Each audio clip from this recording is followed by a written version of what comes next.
15-10. Touchdown, Chargers!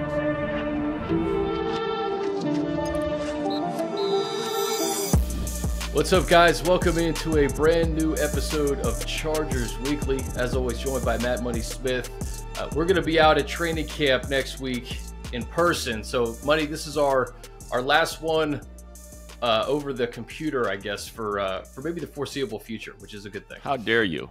That may not be the case. The way Jim Harbaugh has this thing running, for people that have paid attention, some of his practices are at 9 a.m., some of his practices are at 5 p.m. We got to conform. We got to conform, Money. Well, unfortunately, the Petros and Money show conforms for nobody, not even you, Coach Harbaugh. And obviously, you have some CBS duties as well. But hopefully, the way it lays out between a Wednesday or a Thursday or maybe even a Tuesday or a Friday, however we do it, we certainly want to be out there. And I know for the people, so this works out perfectly. We're going to be out there next Wednesday, Chris, and that practice is open to the public. So we'll be able to see a lot of the fans, those that got the tickets, limited tickets that were available. Can't wait to see all of you and kick this thing off and get ready for the 2024 campaign. Can't wait for it. We got a lot of questions, Money, that we'll dive into, but let's just go quickly back to last week and just the interview with Ben Herbert, man. We got a lot of love from that episode. Any other takeaways from that now that you had a week to kind of digest it? It was a fascinating conversation, man. Yeah, he's great. He's great. And I've said it before. I think it speaks to the confidence that Coach Harbaugh has in himself, that he's totally fine with his assistants taking part in the media. He actually prefers they do it more than him. So that's great for us because there are a lot of fascinating, the NFL is a fascinating place, and coaches have stories and experiences that we love to share selfishly, have them share with us, but also for you, the people listening. So that is not going to be the last assistant coach or part of the staff, I should say. That's not going to be the last part of the staff that you hear from on the Chargers Weekly podcast. We've already kind of put out some feelers for a couple other guys that we think would be great interviews and great to share insight and stories with you. So keep an eye out and an ear out for that. If you're watching on YouTube or listening on the podcast, certainly there'll be more of that coming. And that's really cool because there are head coaches that do not want their coordinators and their assistants talking. They're just not comfortable with what might come out of their mouth. And Coach Harbaugh is totally fine with any of his guys talking. So that's great for us. We've heard from almost everybody throughout the offseason. So just to get those deeper conversations into training camp is going to be fun. I was at the Bolt on Saturday, a couple days after we were, just for the open house, and to see the fans' reaction to it was really fun. Just to go through I think it was about a 10-15 minute tour for fans. They got to go through the locker room, see the weight room, and it kind of leads to our first question, Money, from Lish. So Q&A today. I'll just Q&A today. Let's go. Yeah, let's get right to it. If you were a player on the Chargers, Money, what part of the new facility would you be most excited for?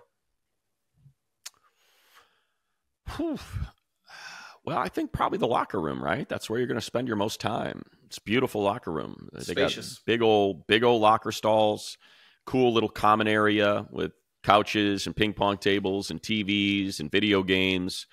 That's their sanctuary. That is where they go, and no one else is allowed to go in there unless it is a designated time where you're allowed to go in there. So, compared to what they had last year, with the way that the locker, the last, I should say 7 years at the temporary facility compared to now, I would assume that. And also just the large cafeteria. That was one of the serious limitations. It wasn't the quality of food.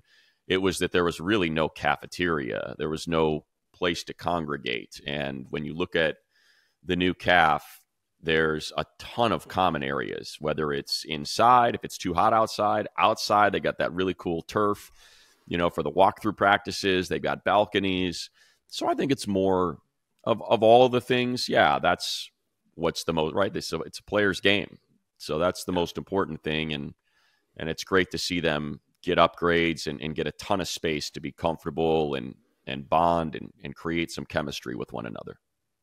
Yep. All great spaces. I think the Bolt entirely just, it feels like a home anyway. It's like every part of it is comfortable. I would say the weight room, just to give a different answer, because it's gigantic.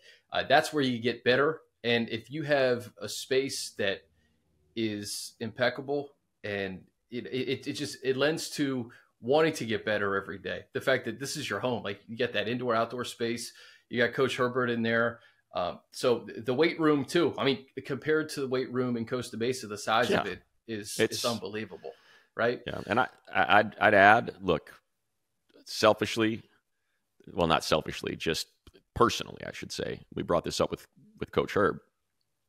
The pool, man, get those guys in the pool, reduce the load on their joints, and get them in the pool and get them working. They got an Olympic length 2-lane pool. And by the way, not only is it for working out, but Josh told us that, he's like, we're going to, I don't know if it's a Traeger, if it's a Big Green Egg, if it's a Weber Genesis or what they're going to wheel out there. But he's like, we're going to have a fire pit out here. We're going to have barbecues. And it's also, if the players want, they just say, let's go. And we'll be out here for them. If they just want to kind of put their feet in the pool and fire up the fire pit and have a little barbecue and stuff out here, that's also going to be available to them. So that's a cool little area there. But I you know me, I'm a big believer in the water, and I think it goes a long way if there's not a lot of facilities out there that have that type of pool available to them. If you can start getting these guys in the water and feeling comfortable, moving back and forth, I think that goes a long way and builds a completely different type of muscle and strength that a lot of guys don't have. Most people don't have.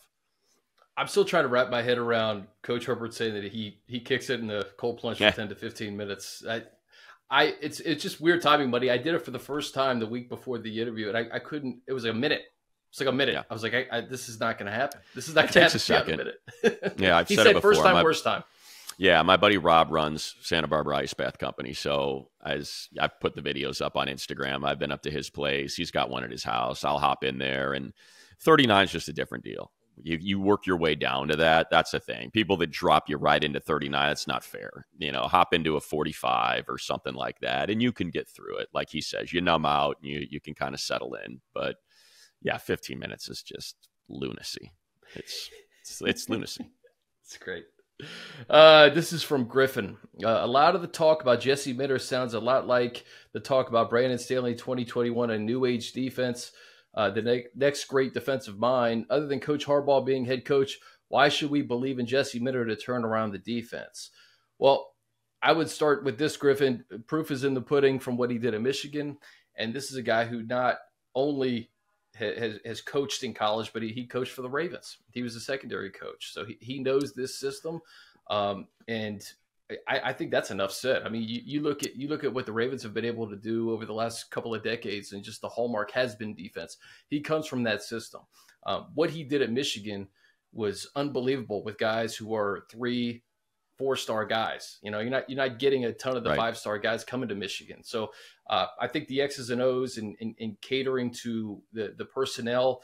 Obviously, all of this remains to be seen, but I think Jesse Minter's resume is pretty darn impressive, Money. I don't think it's even comparable. No offense to Coach Staley. I'm not trying to take a shot at him. He coordinated a defense for 1 year. He was and he coordinated a defense with the best defensive player we've seen in the NFL in the last 20 years at the center of it, and a defense that was stacked. That Rams defense, it wasn't just Aaron Donald, but it was Leonard Floyd, and I want to say Jalen Ramsey was on that. So, and again, it was 1 year. And the last thing I want this to sound like is taking a shot at Coach Staley. It's not. But prior to that, it was Vic Fangio's defense in Denver. He didn't have to call it. He didn't have to set it. He didn't have to, make the rules for it. He was coaching outside linebackers. Chicago. Coaching linebackers. It's a different deal for Jesse Minter. And I was trying to, that's why for those that are watching YouTube, I'm not paying attention. I was just trying to find the history. And for some reason, our lads won't let me go back. But with Coach Minter, I think it's important to point out, he did it with Kwity Paye and he did it with Aiden Hutchinson. But last year, he had nothing on that defensive line. So, and they won a national championship, and they were the best defense, one of the 3 best defenses in college football. So he's done it both ways. He's done it with blue chippers, and he's helped make it Aiden the number 2 pick, should have been the number 1 pick in the draft. And he's had David Ajabo, and he's had Kwity Paye, and he's had these guys go, and Mazzy, who went to I think he was interior line. That was 2 years ago, maybe. So he's had these guys. And that's, to me, what's encouraging is when he's got dudes, the dudes flash, and they play to an all-American level. When he doesn't have dudes, the collective raises up and plays well. So to me, that's adaptability. Whatever he has, I think about Coach Staley had Khalil Mack in his prime, had Roquan Smith. This is a Vic Fangio defense in Chicago. In Denver, you're talking about the best secondary in football, had a defensive line that had Von Miller, and then he gets to the Rams, and it's Aaron Donald and Leonard Floyd and Jalen Ramsey, and the list goes on. And so he comes to Los Angeles, and he and Tom, he tells Tom, I need these guys. And he gives him a list to these guys that he needs to get the defense right. And they just, A, weren't the right guys, and B, the defense was never right.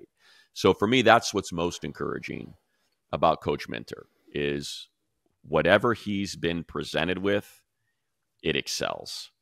The whole can be greater than the sum of the parts, or the individuals can excel and raise the collective with their dominant individual performance. And it'll be interesting to see, how that applies here with individuals like Derwin James and Joey Bosa and Khalil Mack. And at the same time, needing that collective as well to be lifted up because of some of the holes and some of the new faces that he's going to try to plug in and get to win. The word adaptability that you just said is the thing that I think I gravitate towards, because last year he didn't have guys on the edge, but he made it work with the guys on the interior, like Mason Graham from Servite here locally. Right, he was a best player at the Rose Bowl. He made the biggest play in the game at the end. Chris Jenkins, who was an early round pick this year, so right. He realized what the strength of the Michigan team was last year. And we've been talking about this for the last couple of months. When you bring Joey and Khalil back and you add Bud Dupree and you see what Thule did his rookie year, we know what the strength of this Chargers defense is going to be. It's going to be getting after the passer, making life a little bit easier for the secondary. And I'm very bullish on what he does with these guys. I've been seeing these videos of Derwin James working out, and you see it every year, but it just gets you hyped, man. He's a beast. He's just a different dude. And yeah. if Jesse can maximize Derwin's potential back there, have him maybe do a little bit less, take a little bit less off his plate. And like you said, matchup specific roles throughout the year where you're not doing a million different things. And you mentioned Mason Graham, and that's what I was just digging. Cause I was like, I'm pretty sure that he's 20 years old last year. Yeah. He's a sophomore. I think he was a 3-star, maybe a 2-star. Like, that's the thing to like the fact, and I keep putting all of these qualifiers in, and I don't mean to, but I just want to make sure that people understand. This isn't a shot. The amount of Michigan players that made their way to the NFL in the draft is crazy. Like, when you just look at them individually, they're measurables. Early too, Money. Early. That's what I mean. Like, to put those guys in the league that early it's impressive. It speaks to development.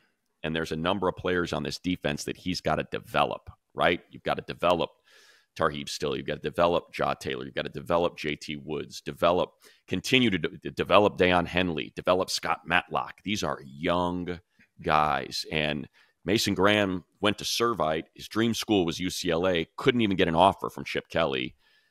Yet Coach Harbaugh and Minter are like, that's our guy.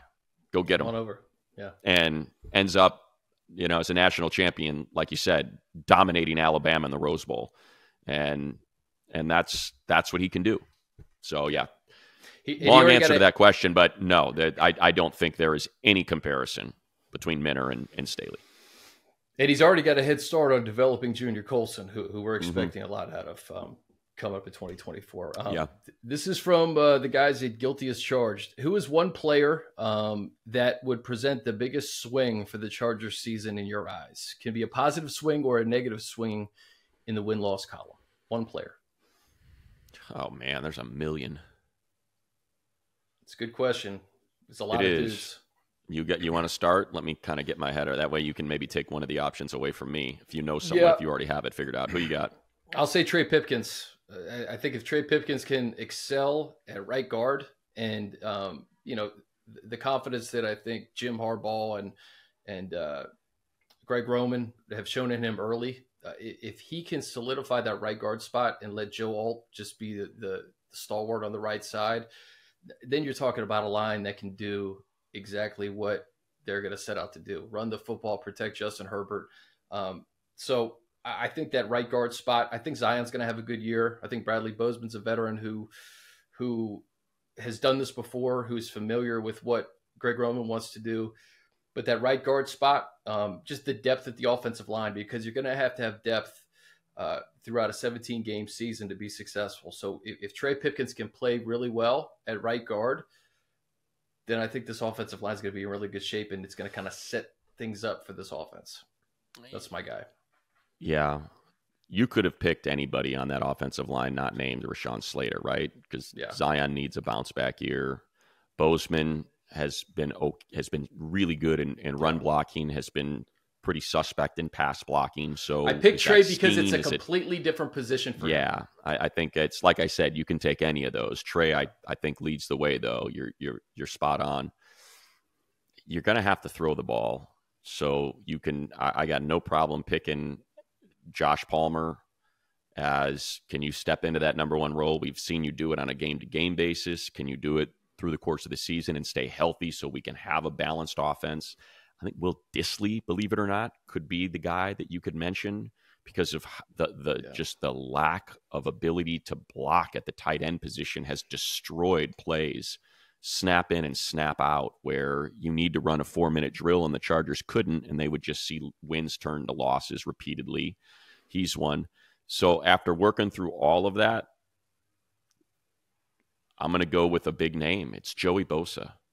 If you can give Jesse Minner if you can get him, if Joey Bosa is Joey, the one that we know he can be, where he can be the best all-around defensive lineman in the league, and that's what he's capable of. The way he plays the run, the way he attacks the pass, and now you've got to double team him on every single snap, and you've got Bud Dupree and Thule and Khalil Mack. To me, that changes everything for the defense. If he returns to his dominant self, that's what I'm talking about. If he's playing 15 of the 17 games and he is playing it at the level we believe he can, he is capable with the level that we know he can play it at, that to me changes everything. It changes everything. So that's probably the one. I just have faith in Justin Herbert and Coach Harbaugh and Greg Roman, and that triumvirate, I have faith in that they're going to have an identity. It may not look like what we're used to seeing it look like, but I just have faith that they're going to figure it out. It's one thing that Harbaugh's always been great at. It's just winning. It's not, he knows how to attack an opponent and win. And so whatever it's got to look like is what it's going to look like. And Herbert said it in his presser, right? I might throw it 50 times one week. I might throw it 15 the next. And to me, that was him alluding to seeing it sort of how I'm describing it as well. Like, I believe in these guys, man. They're going to come up with a game plan that we're going to go into that Raider game week 1. And in week 2 against the Panthers, it may look completely different. But I've got full faith that it's the right plan and we're going to execute it and we're going to win games. So to me, I'm going to go defensive side of the ball and Joey. That's the right call. That's the better call because Joey's impact throughout the course of a 17-game season, we just haven't seen it. And when we do see it, man, it's, changes everything. Just the fact that Khalil has played every game the last couple of years and we haven't seen Joey it's been tough. It's been tough to digest. But if Joey can play, like you said, 15 games, man, it changes everything. It makes the secondary and you're better. running Joey, Thule, pick a player, Puna or Matlock or Morgan and Khalil or Bud Dupree. That's your front, and Joey's dominating. Come on. Yeah. I mean, come on. The offensive line is the one thing that Harbaugh has preached and said, hey, it's 5 guys, it's a unit, and I do wonder what Pipkins can be at right guard. It could be really successful for him, and if he's somewhere else next year, making a lot of money as a right guard, great. If hopefully he's here. But you still have Sawyer, you still have McFadden. So they do have to develop the depth behind this O-line, and seeing Pipkins out there with the ones as guard is going to be one of the fun storylines coming into camp here. Let's see. This is from Joseph. Hey guys, love the weekly content. You guys are great. Question: I'm debating on taking the over on Herbert's line for season passing touchdowns, 21.5. What do you think it's going to look like? Thanks at Bolt Up. Well, we're not going to give gambling advice, but what do you think, Justin? You're just asking me how many touchdowns do I think Herbert's going to throw this year? Yeah. 22 seems low. I'll say that. 22 seems low. I think he's going to throw a lot more than people are expecting, money. I'm just thinking of who's, Chark's going to get a couple. You're going to get a couple, take the top off. Just think of the red zone. Herbert's got the arm. Herbert's got the arm, and the play action is going to work. If we believe in the run game, play action is going to work. And when play action works, and you've got a stutter step, and you've got McConkey with 4.3 speed and Chark with 4.3 speed, and we know Josh Palmer's been able to get those explosives as well. To me, there's a handful of those out there this year, with the running backs having a power back that can score from the. How many times did we see this team get stuffed at the goal line and have to settle for field goals or turn the ball over on downs? I mean, that's another 5 there, and that then sets up play action on the goal line. If you don't get in because you have to honor that run, you're playing one-on-one on all these receivers. And now that's kind of where Quentin can excel, in that slot where you're just doing those quick slants, and he's got such a big body that you can really use him as a red zone threat. You mentioned the tight ends, 21.5. Those guys are just so damn smart. There's a reason why those buildings are so big. But I'd be really surprised if Herbert ended 2024 with 21 passes. Here's an interesting one. Let's do this to help our guy out. Let's do this. We appreciate the question, right. Joseph. So let's think about the Ravens and their issue with wide receiver. They are a run first offense. Here are Lamar Jackson's touchdown totals. The first full year as a starter, 36. 2020, 26. 2021, 22. We only played 12 games in each of those seasons, had 16 and 17. And last year had 24. It's a guy that runs a lot, does not throw a lot. And you're talking about a wide receiver challenged. Can we find a number one? Who do we have out here? Is it Rashad Bateman? Is it Hollywood Brown? Is it? And how many years was Roman the OC during that? Was it all but 2? He left. I think he just left, right? Was it 2 years ago? It was Monken, yeah, because it was Monken's first year, right? This past year? This year was Todd Monken's first year. Yeah. So there you go. Yeah. Yeah. Last year was Monken's first year. So that was all Greg Roman. So there's your answer. If you think, there you go. If you think the weapons that Herbert has, combined with Herbert himself as a passer, can do what Lamar Jackson is capable of doing in terms of throwing touchdown passes, then that to me is your answer. From Damage Inc. But I don't support placing wagers on these sort of things. This is just us kicking it around. I'll leave it at that. We're just talking about Justin and his touchdown capability under Jim Harbaugh. Yeah. From you want to bet a 6-pack with your friend? By all means, go ahead. That's more my speed. A little 6-pack action, huh? A little 6-pack. Nothing wrong with that. Do you think QJ can live up to his first round selection if he's used the right way by the coaching staff. I think a lack of confidence was his biggest problem, and Harbaugh is probably the best coach you can have to rebuild that. Couple of slants to the house in preseason, and he'll be fine. Money, what do you think? I think it's up to him. The Chargers were not the only team that were willing to take Quentin in the first round. And it wasn't just lip service from Joe Ortiz when he said they were going to take him. They were going to take him. If the Chargers had taken Zay Flowers, they were going to take Quentin. So there were a bunch of other teams that had a first-round grade on cue. It's up to him. He's got to figure it out. And he's got the physical tools. He's just got to get the concentration, the confidence. He's got to put in the work. And if he's willing to do all that, the talents, the physical attributes are there. So, and I do think that he needs to be used a specific way. I don't think there's a lot of development that has to go into him being an X receiver.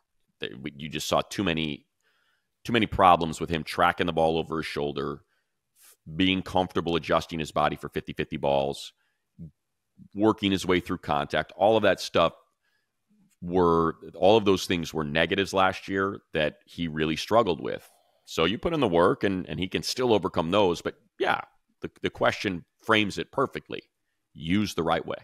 Couple slants to the house. That's, if you can get Ladd McConkey and DJ Chark and Josh to start firing as solid weapons that teams have to honor. Yeah. Single covered in the slot, quick hitter. Use that speed and that breakaway from a linebacker or a safety from inside. Yeah. Nickel, go get it. That's up to him. I'm sure a lot of fans saw that Justin Herbert had a softball charity tournament up in Oregon. I guess he beat his brother in the home run derby final, which was awesome. But it's great.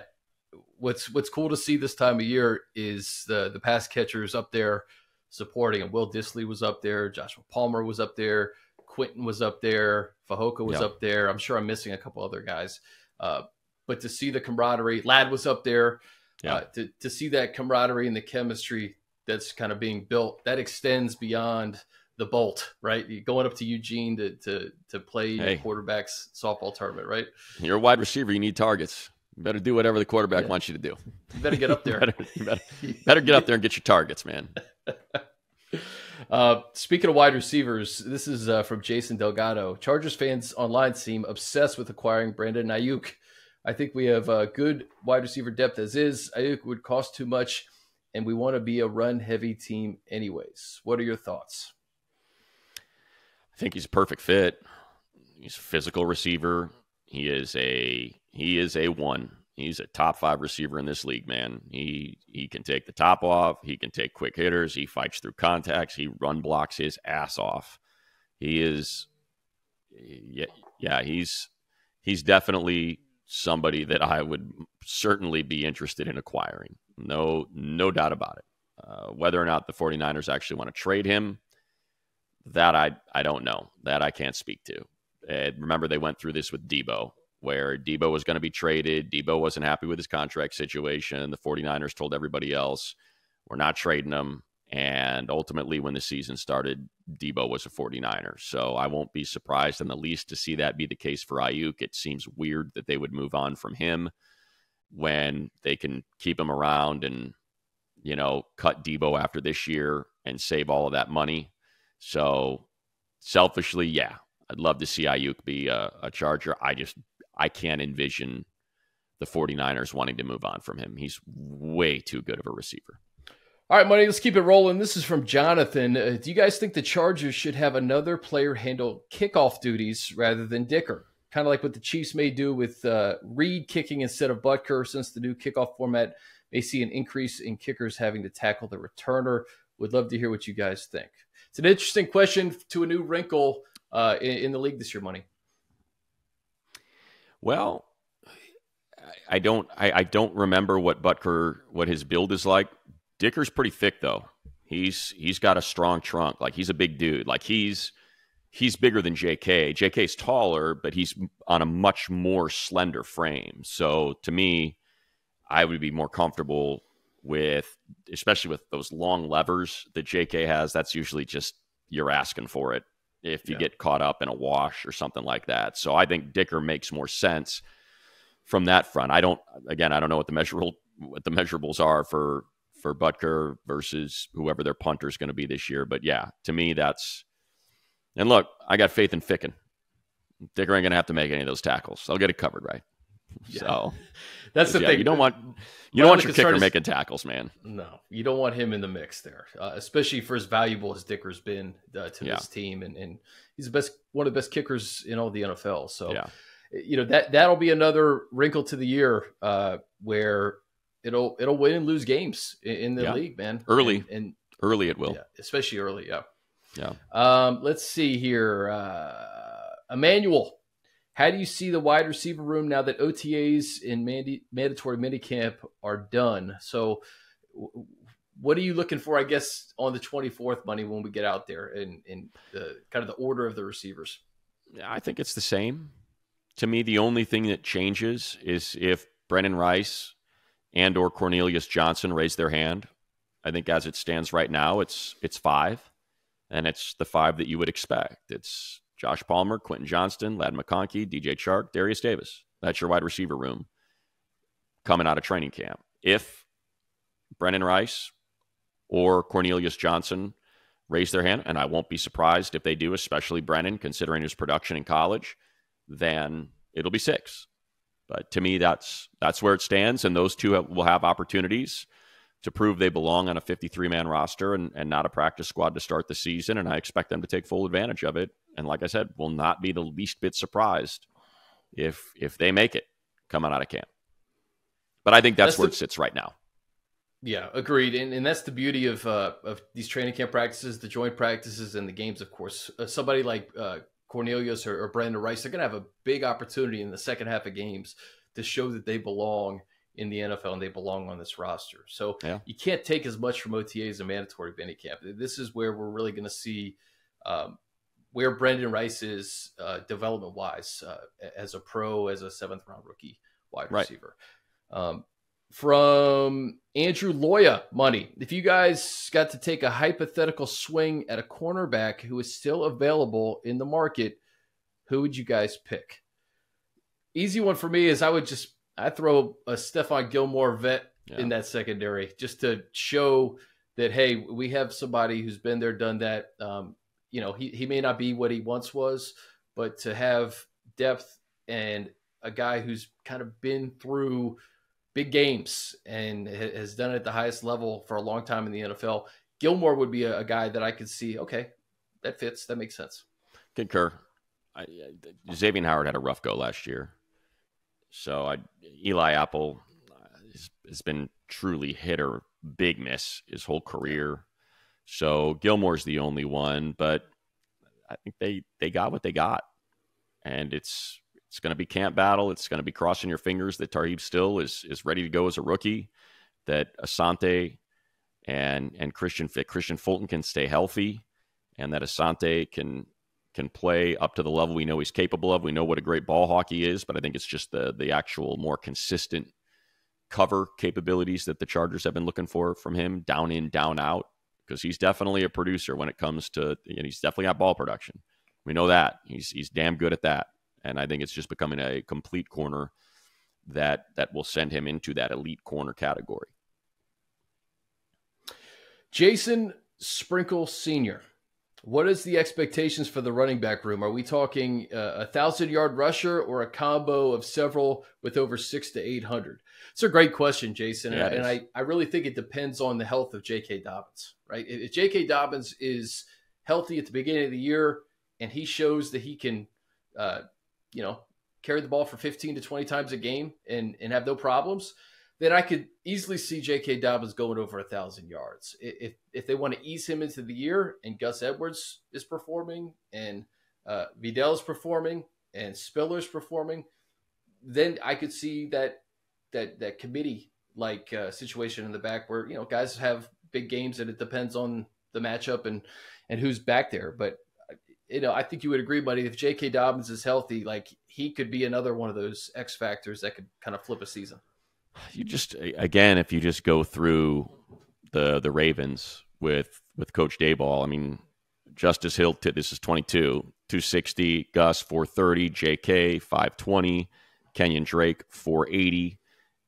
And you can point to injuries. Now I'm going to 2021. You got Latavius Murray, 500. Tyson Williams, 200. Devontae Freeman, 576. So that's what the history has been with Greg Roman. Now, let's do this, because remember, he was Coach Harbaugh's OC in San Francisco in 2000, and let's see, where's the first year? I think it was 2012, if I remember right, 2011 was the first year. So let's go to 2011 when they had Frank Gore and see what they did with a bell cow. Yeah, so Frank Gore, 1,200, Kendall Hunter, 470. So it speaks to what you mentioned. If JK's healthy and can be a bell cow, they're comfortable with a bell cow.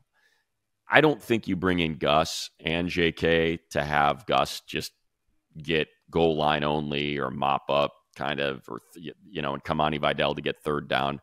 I think it's more of the committee. I think you're probably looking at more of 650, 750, 450 is kind of what we're talking. That's the way I would, because you don't want to overwork the guys unless, he's really healthy, and you're going to get, it just seems weird to give a guy 20 carries a game that's coming off an Achilles and coming off a knee. I think he'd have to work up to that, right? I think you'd have to work up to that. I think especially the first quarter of the season, you got the Raiders, Panthers, Steelers, and Chiefs. I would lean towards the thought of more of a committee that first quarter of the season. To me, this is a fantasy question. I would not be investing any high picks in any of the Chargers running backs. There's just too much unknown there.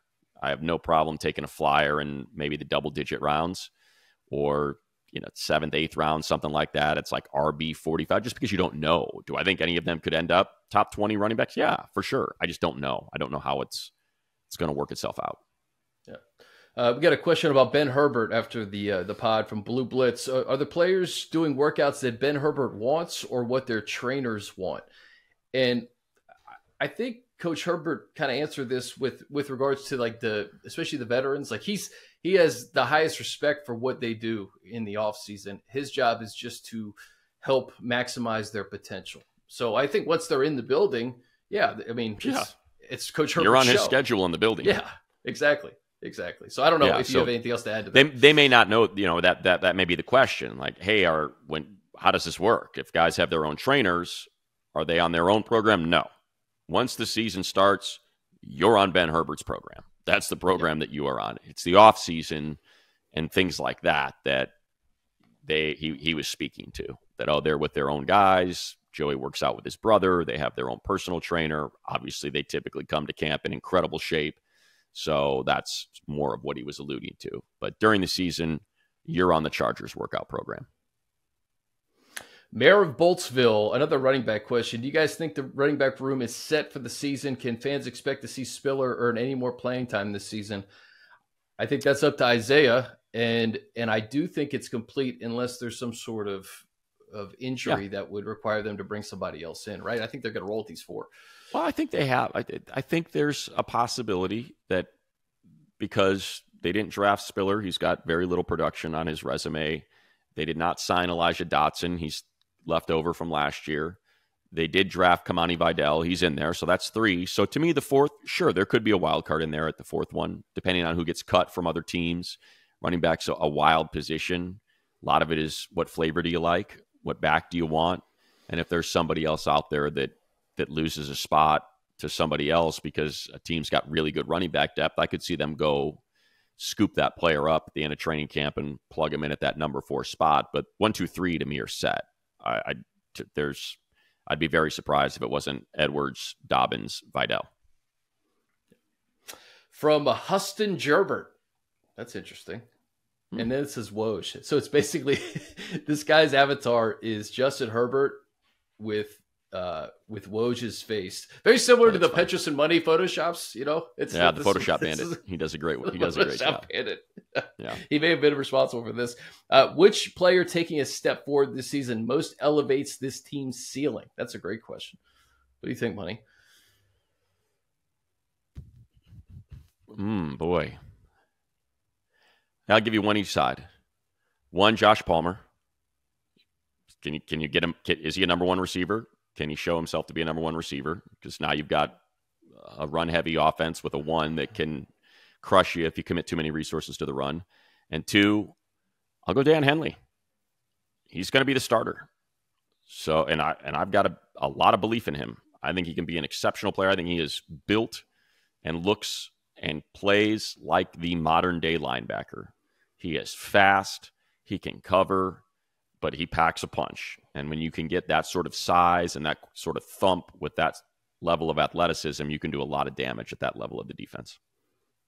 So I'll stay wide receiver, and I'll say Quentin, because if Quentin can just elevate his play from last year, just, I would say, let's say he gets like 5 or 6 touchdowns this year. You drafted Ladd McConkey. You mentioned Joshua Palmer. We talked about the tight ends. If Quinn can kind of play up to that first round billing more than he did his rookie year, then I think the offense is going to be in pretty good shape. And I think defensively, like if Thule can take a step towards being like this dominant, like we start talking about him more as like, hey, he's a top 10 edge rusher. To your point with Joey, like just imagine what this foursome on the edge can look like, and Morgan Fox. Like, those are the two players that I think, and they come from last year's rookie class, right? The first and second round picks. If those guys could take, I think, a sizable step in their sophomore seasons, then this team could be knocking on the door, man. I always say, the Chiefs are ripe for a knockoff. I don't know when it's going to be. I don't know if it's going to be this year. I don't know if it's going to be next year. I hope it's sooner than later. But man, I hope it's not going to be easy. A couple more. Nut House. I'm still not sold on the secondary. I feel like an elite corner or great third safety is not only wanted but necessary for the team. Do you think they'll add anybody? Also, backup center. What do you think, man? Center, I think, is a fair question. That I was very surprised they didn't draft the center to develop behind Bradley Bozeman, but maybe that's just the level of confidence they have. He goes down, and you're talking about Brendan Hymus, who was a tackle in college, and they tried to work him as a swing, and that didn't work, so then they made him a center. Jordan McFadden, who's played okay, but is very small, so he could be a center. So yes, I think center is something that they'll be on the lookout for sure. Corner, we went through it. There's nobody out there. Yeah. So it's got to develop. Dean Leonard, Ja Taylor, Tareeb Still, Cam Hart.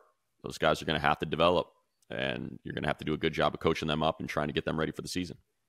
And that third safety, they signed it. Tony Jefferson. He may be the third safety. Yeah. And are we going to see JT Woods take the leap that we were hoping? We will see. I hope so. That'll be, I think, evident the first couple of weeks of camp, kind of where he's playing and how he's playing throughout the practices. Leah Smith, Money, what's your favorite uniform combination, man? We've talked about this. I know it's not the Navy's. No, I'm not a Navy guy. I like the Royals. I love the Royals. So that's my favorite. That's just my age. That's my sweet spot. It's the Dan Fouts, Chuck Muncie Royals from the early 80s. They usually wear them once a year, and I just love that shade of blue with the gold. So the Royal top, the gold pants, the white helmet with the number on it, that's it for me. For me, it's just the powder blues. I mean, it's great. It's boring. It's boring, but it's the best. No, it's right? not. Is it powder blue with gold, or is it powder blue with white? Powder blue with white. That's different. A lot of people like the powder blue with gold. So there you go. Yeah. Powder blue with white. It's a boring answer, I should say. The uniform is the best in the league, but the Royals are a 1A for me. Yeah. Listen, I'm not hating on the Navies, but no, I am. You are. It's fine. Just fine. It's just whatever, but the players love them. It's their favorite. That's what's so funny. Players absolutely love the Navies. And I would love to see the just for one game the Navy helmet, like the Super Bowl Navies. You know what I mean? Like the stand. Yeah, I've just never liked that shade. It doesn't work. Doesn't work for me. No offense to Natrone Means Business and Stan Humphries and that crew from '94, but it's just not my thing, man. I need to go back a decade and get me the Royals.